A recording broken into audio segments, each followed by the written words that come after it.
Ang susunod na programa ay rated PG. Patnubay at gabay ng magulang ay kailangan sa mga batang manonood.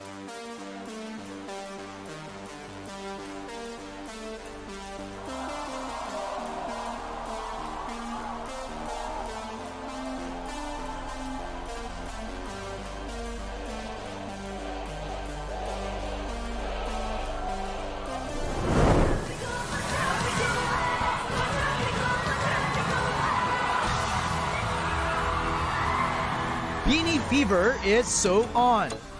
Paglabas pa lang ng Beanie, hindi na magkarinigan sa loob ng event venue.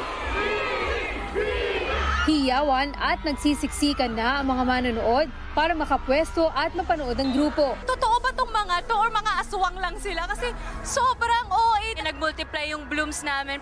Nakuha na ng Beanie ang unang pwesto sa Spotify.